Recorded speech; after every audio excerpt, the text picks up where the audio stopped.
La teoría atómica es una teoría científica de la naturaleza de la materia y afirma que está compuesta por unidades llamadas átomos. El átomo es una estructura en la cual se organiza la materia en el mundo físico o en la naturaleza. Su estructura está compuesta por diferentes combinaciones de tres subpartículas, los neutrones, los protones y los electrones. Un protón es una partícula subatómica con carga eléctrica positiva que se encuentra dentro del núcleo atómico de los átomos. El número de protones es el núcleo atómico en el que se determina el número atómico de un elemento, como se indica en la tabla periódica de los elementos. Un neutrón es una partícula subatómica que forma parte del átomo junto con el protón y el electrón. Los neutrones y los protones forman el núcleo atómico. Un electrón es una partícula elemental estable cargada negativamente junto con los neutrones y los protones. Es una de las tres subpartículas que componen el átomo. La teoría atómica también comenzó con un concepto filosófico en la antigua Grecia. Entonces se creía que un átomo era una entidad indivisible. La palabra átomo se originaba del adjetivo atómico del griego antiguo que significaba indivisible. A partir del siglo XIX los científicos empezaron a experimentar y a desarrollar teorías científicas. Y a principios del siglo XX los físicos descubrieron que el átomo indivisible en realidad es un conglomerado de partículas subatómicas diferentes, como son los electrones, los protones y los neutrones, ya mencionados antes.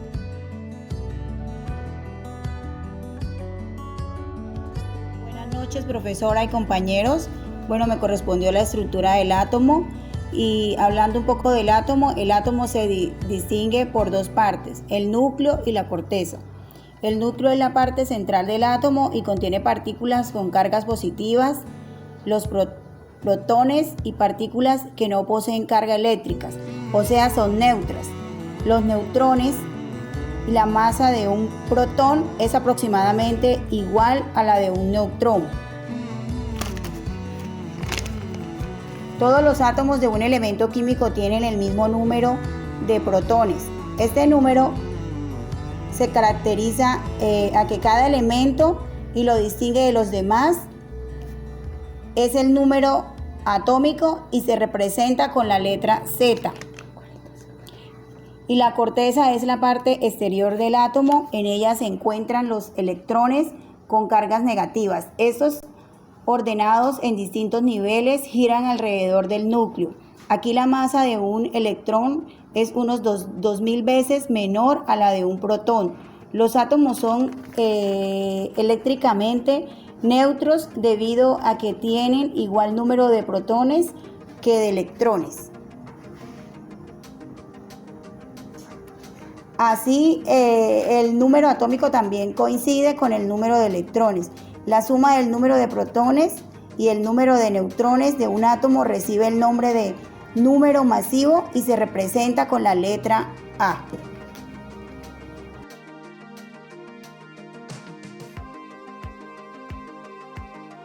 La evolución del átomo. El modelo atómico de Dalton empieza en 1808, donde decía que el átomo es la partícula más pequeña, la cual no se puede dividir más. En 1987 aparece Thomson, el cual descubre que los átomos poseen partículas negativas, dando lugar a su modelo, apodándolo el pudín con uvas pasas por su semejanza de los electrones flotando en el átomo. En 1911, Rutherford descubre partículas positivas y negativas y un núcleo central, los cuales giran como los planetas alrededor del Sol. En 1913, Bohr define niveles de energía donde orbitan electrones en ciertas direcciones pero terminan chocándose con el núcleo, a lo que Chadwick en 1932 contrapone que el núcleo está compuesto por protones y neutrones, los cuales no tienen ninguna carga, estabilizando la estructura del núcleo, llegando al final de la evolución en los tiempos modernos, dejando en claro que la materia no se destruye ni se crea, solo se transforma, y que los átomos están hechos de neutrones, protones y electrones. Transformación del átomo. Normalmente un átomo mantiene carga eléctrica neutra mientras no se altere el balance existente entre la cantidad de electrones con carga negativa girando en su última órbita y la cantidad de protones con carga positiva contenidas en el núcleo. Sin embargo, ese balance se puede alterar si excitamos el átomo mediante la aplicación de calor, luz, corriente eléctrica o por medio de una reacción química. Así, cuando el átomo cede o pierde electrones, se convierte en un ion positivo o catión del elemento que se trate.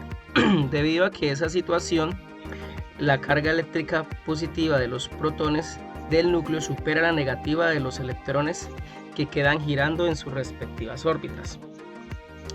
La ley de la conservación de masa fue enunciada por Lavoisier en 1789 y dice que en cualquier reacción química la suma de la masa de los productos es igual a la suma de la masa de los reactivos, es decir, que la materia no se crea ni se destruye, solo se transforma.